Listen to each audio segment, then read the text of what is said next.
এইটা ছাড়া আর কোনো কিছু আমার সঙ্গে নেই। এইটাই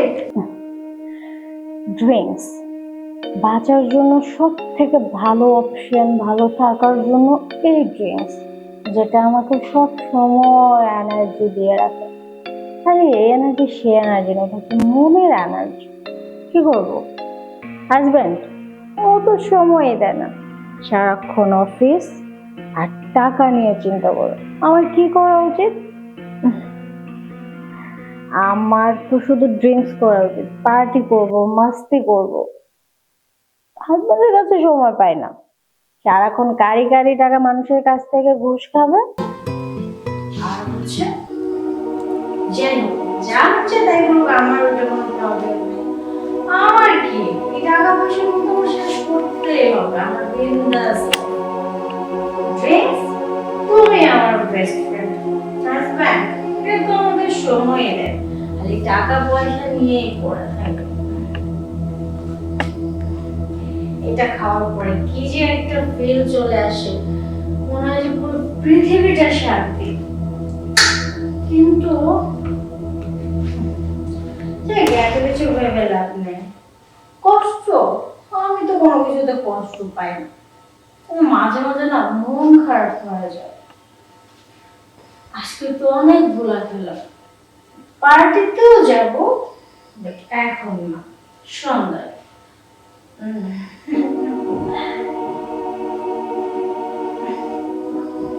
ভালো লাগছে না, তুই থাকলে আমার সব ভালো লাগবে।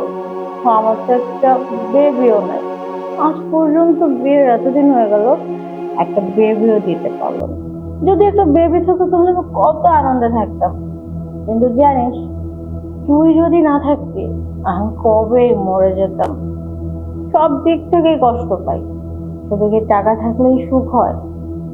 যাকে আমি এখন পার্টিতে যাব, পার্টিতে যাব। এই যে এত সুন্দর করে সেজে গুজে রেডি হয়ে আছি, মানুষের হাজবেন্ডরা দেখে কত কিছু বলে, আর আমারটা হুম। দেখো এইসব ভেবে আর মন খারাপ করে লাভ নেই, এখন আবার পার্টিতে যাব। হুম, মনে হয় আজকে একটু বেশি খেয়ে ফেলছি। ভালো করছে, খাইছি, খাবো না? এটা ছাড়া আমার জীবনে আর কি আছে? খালি বাড়ি গাড়ি টাকা পয়সা, এগুলো দিয়ে কখনো ভালো থাকা যায় না। ভালো থাকার জন্য তো একটু ভালোবাসা দরকার, ভালো সময় দরকার। না তো কিছু ভাবতেও ভালো লাগছে, মাথাটা ঝিমঝিম করছে।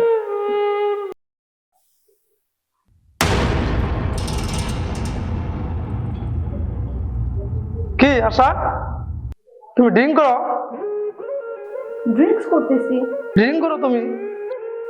হ্যাঁ আমি ড্রিঙ্কস করি, তোমার সমস্যা কি? বুঝলাম না, তুমি ড্রিঙ্ক করবে কেন? আমি বুঝলাম না। আমার ভালো লাগে তাই। ড্রিঙ্ক করতে তোমার ভালো লাগে? হ্যাঁ, তুমি ঘুষ খাইতে পারো আর আমি ড্রিঙ্কস করলে দোষ? ও আচ্ছা, এই জন্য তুমি ড্রিঙ্ক করো? হ্যাঁ অবশ্যই ড্রিঙ্কস করি, আরো করবো, পার্টিতে যাব। আচ্ছা, আমি অফিসে যে জবটা করি এর কার জন্য?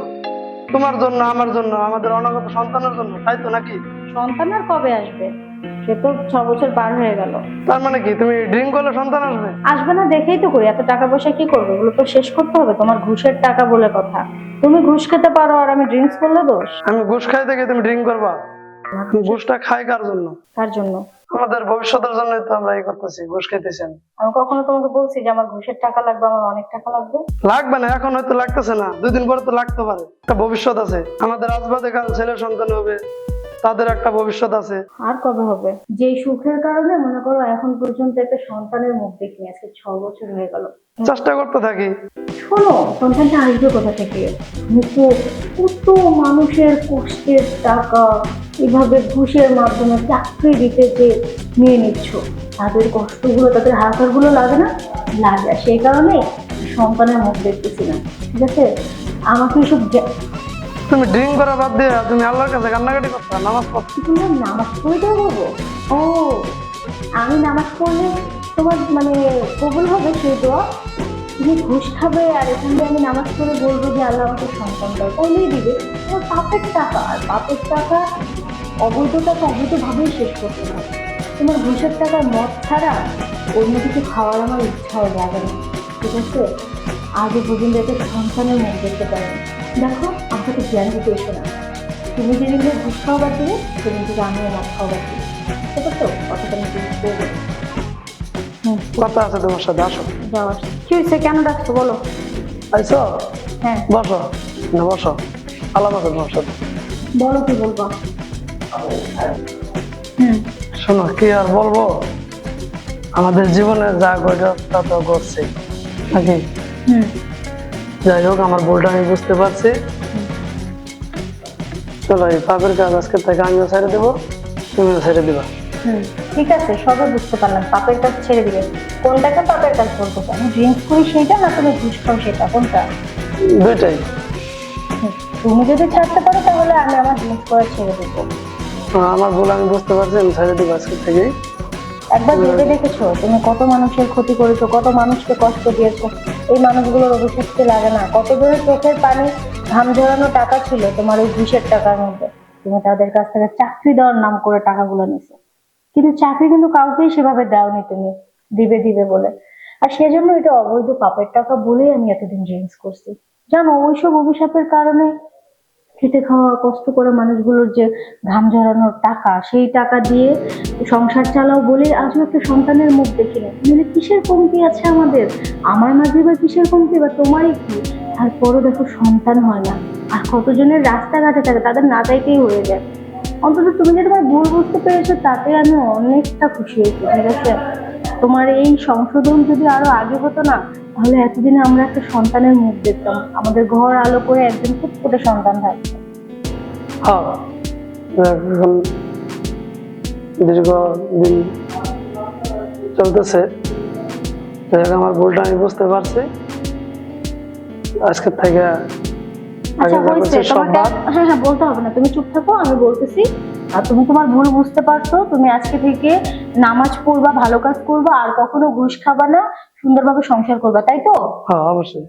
আর কখনো এইসব পাপের মধ্যে জড়াবা না, মনে থাকবে? হ্যাঁ, মনে থাকবো। ঠিক আছে, আমিও আজকের পর থেকে আর কখনো ড্রিঙ্কস করব না, এসব পোশাক পরবো না, পার্টিতে যাব না, ক্লাবে যাব না, সংসার করব আমরা সুন্দর করে। এখন থেকে দুজনেই নামাজ পড়বো, ভালো কাজ করব, দেখবা আল্লাহ আমাদের বাদ দাও। এখন যেহেতু নিজের ভুল বুঝতেই পারছি, সংশোধন হচ্ছে, তাহলে তো আর এখানে কোনো সমস্যা নেই, ঠিক না? ঠিক। তাহলে আহ সবই তো ঠিক হয়ে গেল, তাহলে আমাদের তো একটা বেবি দরকার, তার জন্য তো আমাদের চেষ্টা করতে হবে। তা তো অবশ্যই। আর চলো। সেটার জন্য এখানে না, এখানে না, আচ্ছা চলো। বেডরুমে যাই। আচ্ছা চলো।